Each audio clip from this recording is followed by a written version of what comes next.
Welcome back. You're watching CNN News 18 with me, Griha. We're getting some breaking news from Manipur.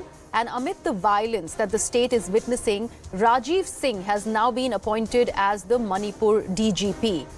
Rajiv Singh is a 1993 batch Indian Police Service officer, and he's now been appointed as the DGP of Manipur. Remember, this sort of a change in cadre was pretty likely. It was an announcement that was made by the Union Home Minister Amit Shah as well, to treat this as a special case in public interest. And Rajiv Singh's name was doing the rounds, and this time it is being made official that Rajiv Singh, in fact, is now the new DGP of Manipur. Let me bring in my colleague Arunima on this. Arunima, this was the name that was doing the rounds, and it is official now, considering this was also in the backdrop of how many officers had their own set of issues because they came from the Kuki and the Meitei tribes.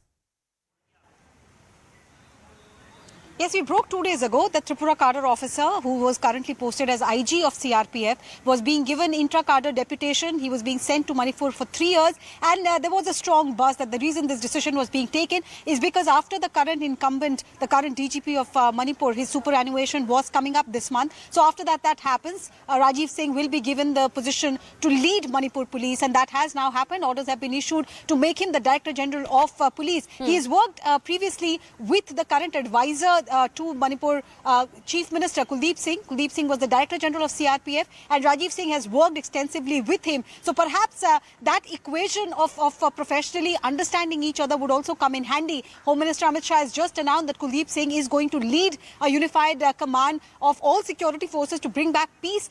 So that is an important factor why Rajiv Singh is being sent there. Second is that lack of trust. The outgoing DGP was from the Kuki community. He came from an important Kuki family.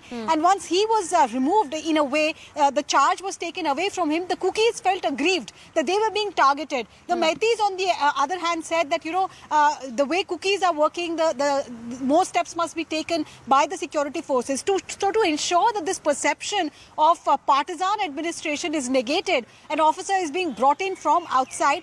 But the task is cut out for Rajiv Singh. He's reached Imphal last evening. Okay. Needless to say, he'll have to hit the ground running. And when we talk about hitting the ground running, Arunima, of course, he has to take a look at the arms and ammunitions that were recovered. And in fact, many of the Kuki tribe people were arrested. All of that is going to be part of the deal from the word go? Of course, again, let me take you back to the Home Minister's press conference. He specifically mentioned SOO. Now, why is the suspension of operation agreement so crucial? Because out of the total 30 Kuki groups, Kuki militant groups who are operating in Manipur, at least 27 are signatories to SOO. Under that SOO agreement, they had agreed to not take up arms and ammunition, that their arms would be kept under lock and key at designated camps where they would stay, and in return there would be no operation against them. They would be paid a monthly stipend of about 5,000 rupees and their camps would be maintained by the government. Ever since violence has begun, there is evidence to suggest that they have come out of their camps, that they have looted arms and ammunition, and the charge also is that just before the current spate of violence in April in Churchandapur, one of the designated camps were looted by these groups as well. So that is an area of concern as to where are the arms that were looted from the state armory. Some Meitei civilian groups have also decided to form their own vigilante groups. Kukis civilians are also in the mix. And then to add to it these militants, it's not going to be easy for the security forces, but they're trying. And 15 days peace appeal by Home Minister, they're hoping it will work. And Arunima, even the security forces' role in this case has been under question because there were many reports that were talking about how these arms and ammunitions were just handed over, maybe out of fear, to all of these Kuki tribe people who in fact tried to raid and then, leash havoc in Manipur. How much of those reports also are going to be probed now that there is a DGP announcement that's been made in the state? See, there are allegations and counter-allegations. If you speak to the Meiteis, they'll tell you that Kukis are looting arms and ammunition. If you speak to the Kukis, they would say that the administration is being partisan in favor of the Meiteis. They are not being held to account. Intelligence agencies also suspect that the administration is completely partisan at every level, starting from the security grid to local police to even administration of communications like All India Radio or like any other government administration.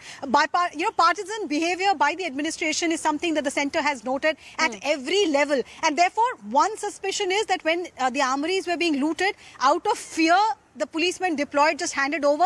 The other charge is perhaps they were just wanting to help their own community and therefore they allowed the loot to happen.